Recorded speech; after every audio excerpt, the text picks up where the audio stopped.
एक जंगल में एक महात्मा रहते थे और उन महात्मा की खासियत ये थी कि वे किसी का भी भविष्य बता सकते थे। बड़े बड़े राजा उन्हें मानते थे और उनके बताए हुए मार्ग पर चलते थे।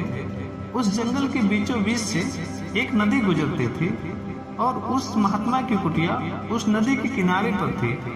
नदी के दोनों तरफ दो अलग अलग शक्तिशाली राजाओं के साम्राज्य थे। वे दोनों ही राजा उस महात्मा को बहुत मानते थे। वे दोनों जब भी कोई बड़ा कार्य करते थे तो उस महात्मा से सलाह लेने के लिए अवश्य आते थे। एक दिन इन दोनों राजाओं में किसी बात पर कहा सुनी हो गई। बात इतनी बढ़ गई कि नौबत युद्ध पर आ गई। युद्ध की तारीख और समय दोनों तय कर दिया गया, पर जैसा कि दोनों राजाओं का नियम था कि जब भी कोई बड़ा कार्य करते तो वे दोनों उस महात्मा की सलाह जरूर लेते थे। इसीलिए पहला राजा उन महात्मा के पास आता है और उनसे पूछता है कि महात्मा जी, मैंने पड़ोस के राजा के साथ युद्ध करने का निश्चय किया है और इसीलिए मैं जानना चाहता हूँ कि युद्ध का परिणाम किसके पक्ष में होगा। वे महात्मा कहते हैं, यदि तुमने युद्ध किया तो तुम्हारी हार निश्चित है। फिर वो राजा महात्मा जी से पूछता है कि क्या जीतने का कोई उपाय नहीं है। वे महात्मा कहते हैं कि यदि तुमने युद्ध किया तो हार निश्चित है। फिर वह राजा कहता है कि तलवार म्यान से निकल चुकी है, अब युद्ध टलेगा नहीं, जो होगा देखा जाएगा। फिर वो राजा उसी समय वहां से चला जाता है और अपने सेना से जी तोड़ मेहनत करने के लिए कहता है। सभी सैनिक राजा की आज्ञा मानकर जी तोड़ मेहनत करने के लिए लग जाते हैं। दूसरे दिन दूसरा राजा उन महात्मा के पास आता है और उनसे पूछता है कि महात्मा जी, मैं पड़ोस के राजा के साथ युद्ध करने के लिए जा रहा हूँ, इसीलिए मैं इस युद्ध का परिणाम जानना चाहता हूँ कि युद्ध किसके पक्ष में होगा।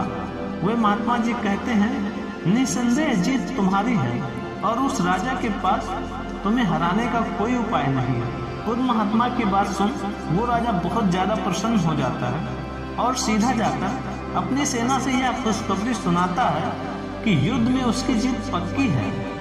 ये बात सुनकर उस राजा के सैनिक भी बहुत खुश हो जाते हैं और युद्ध की तैयारी में लग जाते हैं। समय बीतता है और युद्ध का दिन आ जाता है। रणभेरिया बजाई जाती हैं और युद्ध शुरू हो जाता है। दोनों सेनाएं एक दूसरे के साथ भिड़ जाती हैं और मारकाट मच जाती है। देखते ही देखते जिस पहले राजा की हार निश्चित थी, वो दूसरे राजा की सेना को ढेर कर देती है और पहला राजा वो युद्ध जीत जाता है जिसे उन महात्मा ने कहा था कि वो युद्ध हारेगा। युद्ध जीतने के बाद वो पहला राजा उन महात्मा के पास जाता है और उनसे पूछता है कि महात्मा जी, आपने तो कहा था कि मैं युद्ध हार जाऊंगा, लेकिन मैं तो युद्ध जीत गया। आपकी भविष्यवाणी गलत कैसे निकली। फिर वही महात्मा उस राजा से कहते हैं, मैंने तो कहा था कि जो तुम्हारे भाग्य में लिखा था, लेकिन तुमने अपने कर्म से अपने भाग्य को बदल लिया। तुम्हारी जीत का कारण यह है कि तुमने अपने भाग्य से ज्यादा अपने कर्म को आवश्यक समझा और उस दूसरे राजा ने अपना सब कुछ भाग्य पर छोड़ दिया।